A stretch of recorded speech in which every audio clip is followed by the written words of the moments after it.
I'm Adam Maness. And I'm Peter Martin. And you're listening to the You'll Hear podcast. Daily jazz advice coming at you. Brought to you by Open Studio. Yeah, what's going on, Adam? Nothing much, man. Just getting off my great weekend. Nice. Playing my gigs. Happy Monday. Yeah, we had a bunch of, we had a big festival here in St. Louis, got canceled kind of the last minute. Lou Fest, which has been going on for like 9 years. Right. And it's kind of like this big outdoor music festival in Forest Park, which is our beautiful jewel of a park here in St. Louis.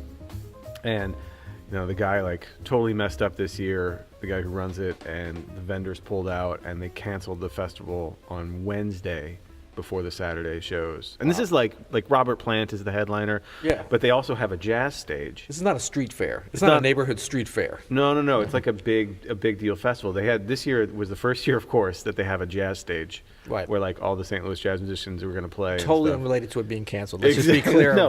We think. Of course, it was like all these jazz musicians like we're going to play for thousands of people, and then Right. Well, that's a bummer. It was a bummer. Yeah, but actually, so everybody kind of rallied around. We had some gigs on Sunday. It was good. Nice. Yeah. Well, it's it is kind of festival season, or really the end of a lot of the summer festivals. That's and right. Over the weekend, I had a strange experience because I played up at the Chicago Jazz Festival, which is a wonderful event. It's totally free. It's got to be one of the bigger free jazz festivals. But we played at Millennium Park at the Pritzker Pavilion, the beautiful, Frank Gehry designed pavilion right there by the lake. And we started playing, this is with Diane Reeves and her band, so it's a quartet. We played one song just with the quartet, 10 minutes or so. Diane came out, the crowd's all hyped up. It's like, 7:30 p.m., the sun's just kind of going down. No, the sun was down. Mm-hmm. Then all of a sudden, Diane's saying for about 5 minutes, it just starts raining and lightning and thunder. Wow.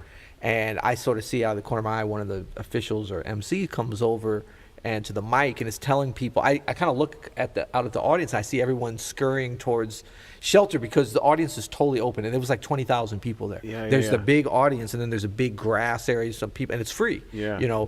So nothing like a free festival to attract people to a jazz concert. We're going to charge $4. It'll be like 100 people there, but if it's free, it's 20,000. No, but it's a great event, but it just started lightning, and luckily it was a very mature crowd. And I don't mean an old crowd, I mean thinking mature, because it could have been like a panic kind of thing where everybody, because it was raining hard in the lightning. Yeah. So we stopped, they held for about 30 minutes, and then they canceled it. So it was kind of a sad thing because we were just getting rolling, the crowd was great, and we were having a lot of fun. But, This is the thing with outdoor festivals. Yeah. Yeah, either through weather or, crooked business practices. Right, it's like a 30% chance that a summer outdoor, and really now I'm always surprised there's not more festivals, like especially in the Midwest, well really anywhere in the U.S. Like later September, October, when really the weather's a little bit nice. The thing is, if it doesn't rain, it's going to be 97 degrees, because then on Sunday we played North Carolina, John Coltrane Festival, which was amazing, high point, but it was hot. And it started to rain there, but we kept playing and we got through the gig. The July-August festivals are like everyone wants to be brutal. Outdoors, but man. Anyway, so what do we got today? Well, we're going to talk about pianos, I think. Oh, sweet. Yeah, and this is we had a couple of questions, one from our very own Rachel, who wanted us to talk about our 7 worst pianos. Rachel Morgan. That's right, but we wanted to also turn it a little bit positive, and from Joe, one of our listeners, Joe, he had asked, can you talk about pianos you've owned, including ones you had growing up? Another idea are pianos you've played but not owned, such as at clubs or other gigs, or pianos you've coveted that someone owns. Isn't there something in the Bible that thou shalt not own, shalt not covet thy neighbor's piano? Thou shalt not covet. Yeah, that's right. Yeah, but you get to play once in a while. And then I like this part. How about places you'd love to see a piano? So maybe we'll do that at the end. That'll be a little teaser at the end. I like it. Cool. Yeah. So first, do you have some memorable pianos that you played on growing up? Well, so my first piano was a special piano for me. So, I had always picked out songs from the radio when I was a little kid, and I had these little Casio keyboards and stuff like that. And then when I started taking piano lessons, I was unstoppable. Like I couldn't stop doing it. So my parents, who didn't have a ton of money at the time, scrounged, borrowed, saved or whatever, and bought me this little Hamilton Spinet, you know what I mean? And Classic. It was from someone they knew at their dad's, from my grandpa's church or something, and the G key stuck.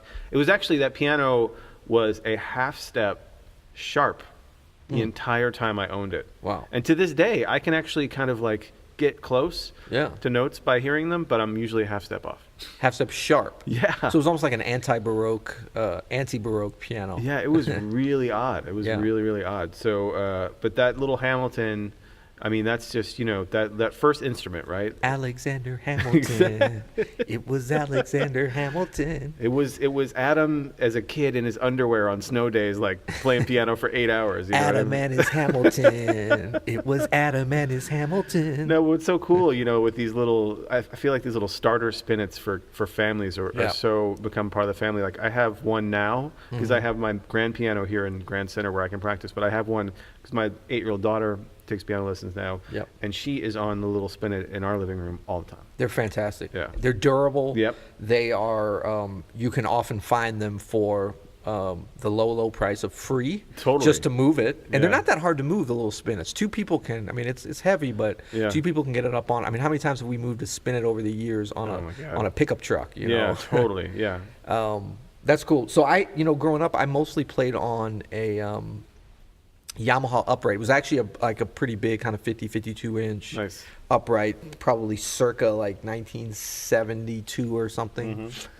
Similar to circa Peter Martin's, and it's still at my parents' house. I love a Yamaha upright. A nice little Yamaha Yeah. upright. And so this was during the period when I believe they were being made in Japan, actually. And they still make some, and then no, I'm sorry. This one was when they were made in South Korea. And I think it was the Youngchang, what became Youngchang Company, or the brand on there, was making a lot of Yamaha's uprights at a certain period. Got it. But it was definitely a good era. I love that piano, and I mean, I still go over there and play it. It sort of needs some work, and both my parents actually play piano some, so it does get played. It probably could use a little work now, but I mean, it's held up. I mean, a lot of practice, a lot of solos learned on Is there. it one of the like sort of furniture brown color, or is it a black? No, it's black. I mean, Nice. it's kind of concert black. Yeah. It's not concert grand, Was but this, is this the era where they had the felt? Is that the style? You know, the felt apartment dampener? Where oh, a right. piece No, of this felt was would actually come- before that. And- Yeah, that was. Later on, I had a Youngchang that was down in New Orleans, a nice new upright, big, kind of like 54 inch or something. Yeah. That had that with the.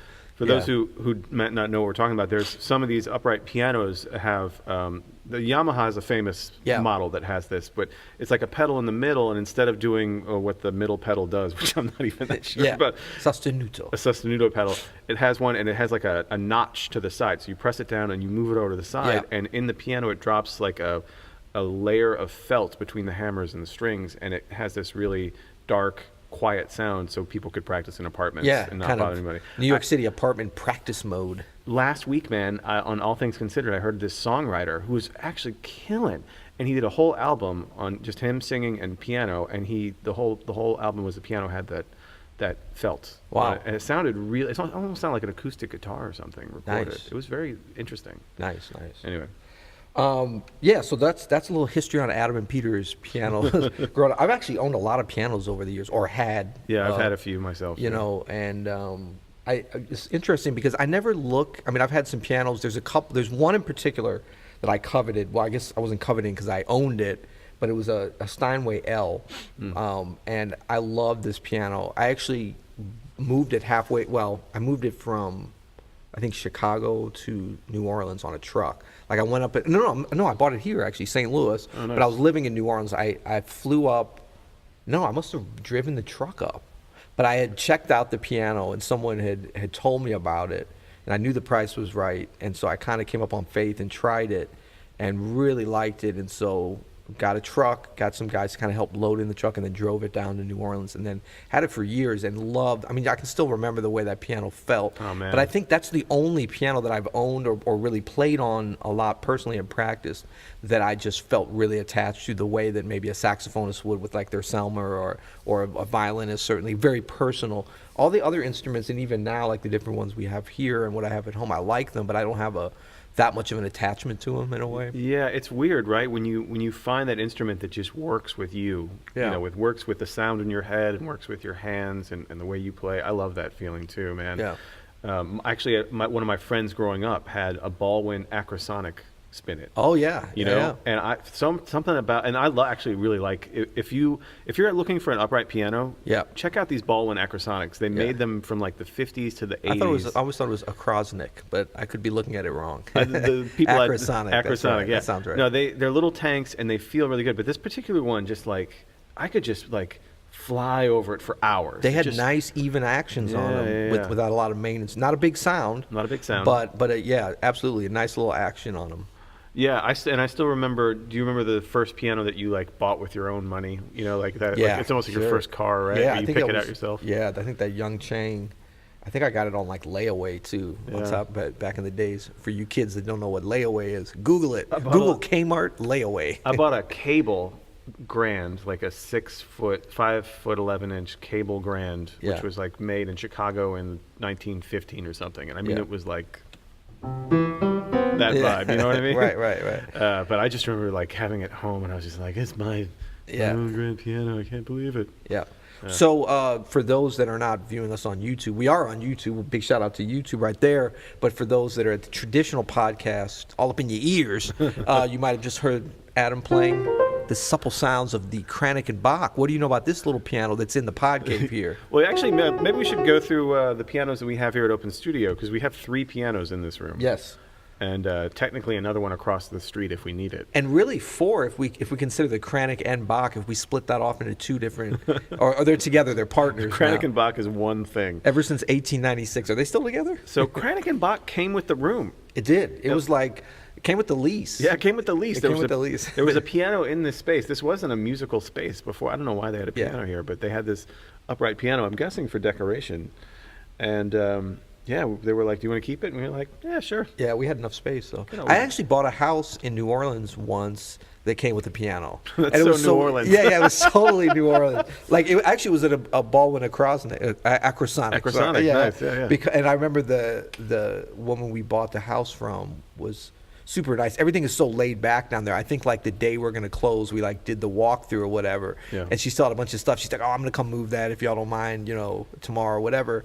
And then she's like, yeah, the piano, I don't know. You play piano, right? I said, yeah. She's like, you want to buy the piano? I was like, I got 2 already. And she's like, okay, you want to have it? I was like, yeah, sure. She's like, okay. Man. And so it just kind of stayed there. And so, yeah, I mean, sometimes pianos are, if you get the right situation, you can just sort of pick them up as part of a deal to acquire property. That's right. Well, we have like one, it's a washing machine they don't want to move out, you know? We have one in our office. You know, we share kind of a bullpen office, and we have a old Steinway Yeah. in there that we're just holding for a friend, basically. That's a nice piano. I want to. I like that piano. Hopefully the friend's not listening now, because we're going to do like what is that when like a squatter's rights thing? That's right. Yeah. We claim it. We've had it for 7 years. It's ours. That piano, and that's from that kind of early '70s It's a Steinway Yeah. M, I think, and that's from a period when there's a little bit of inconsistency with the New York Steinways. But I think that's a really good instrument. It I feels think good to me, Yeah, I yeah. mean, and we haven't even really done any of the kind of work after it was moved from Florida and stuff. And then there's the Beast. The Beast that we do all the lessons on, that if you're an Open Studio member or you watch any of the 2-minute jazzes or whatever, that's what Yep. Peter's playing.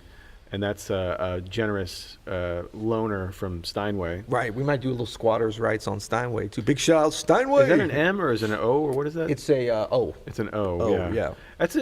I love the sound of the piano. Yeah. It's a hard piano to play. It is. The action's a little on the stiffer side, a Yeah. little on the. Definitely gives you a workout. You Well, know? yeah, it's kind of cool for practicing on, because you feel like you're like practicing with weights on, and then you can go to the real world where everything feels Exactly. light. Exactly. And then what do you have at home? At home, I have a Steinway S that I actually love. The only thing I don't like about it is it's brown. It's the first brown piano I've ever had. Oh, yeah. And I don't know why. Just brown always brown pianos always make me think of like old ladies with a lot of pictures on top of the piano, like where it's more furniture oriented than instrument oriented. Yeah. So it clearly doesn't do anything to the sound. There's nothing superior about a black piano sound over a brown piano or a white piano. There is something about a black piano that just seems to sound better. It does. Yeah. And brown, I mean, to me, there's a hierarchy. There's the black piano. Yeah. There's the shiny black, which I kind of like the matte black a little better than the I shiny. have a matte black, Yeah. yeah. And then, shiny. Then there's the brown. And then the bottom of the barrel would be your classic white piano. Oh, my your God. Liberace special. You ever done a gig on a white piano? You ever Oh, show yeah. up? I mean, you've done gigs in Europe. You've done gigs on a white piano. Yeah. I did a gig in China on a white piano.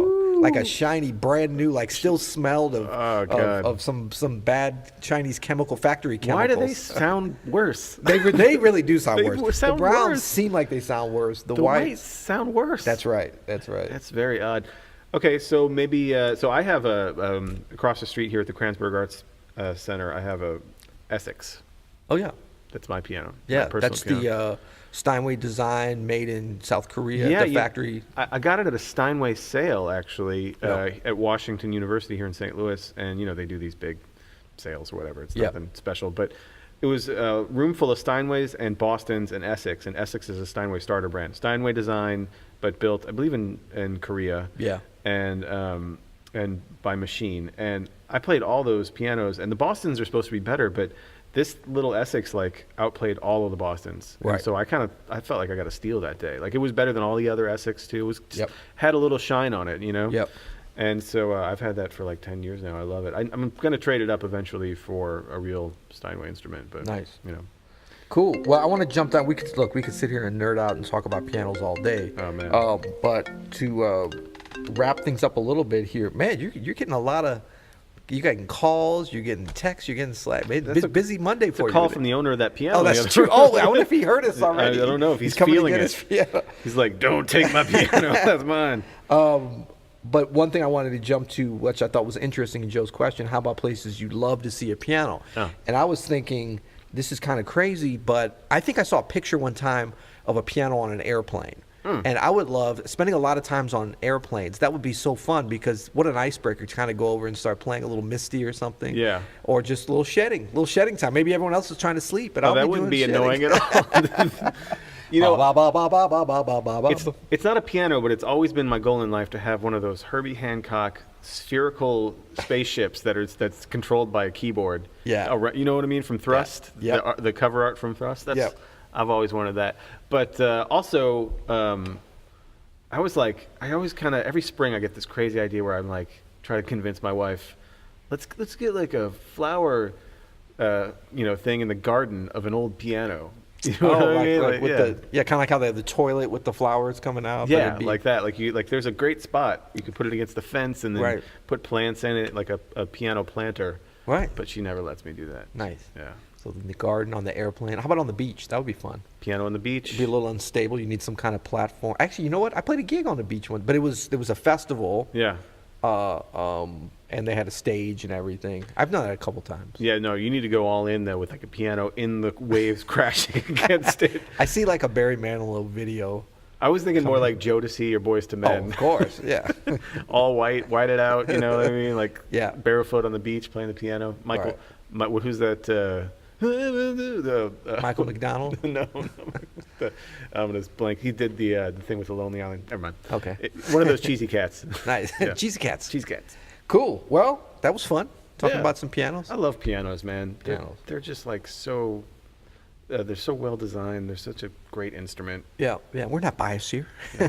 So yeah, please keep the questions coming. Folks can go. Where would they go if they wanted to leave a question? What's the best way to do that?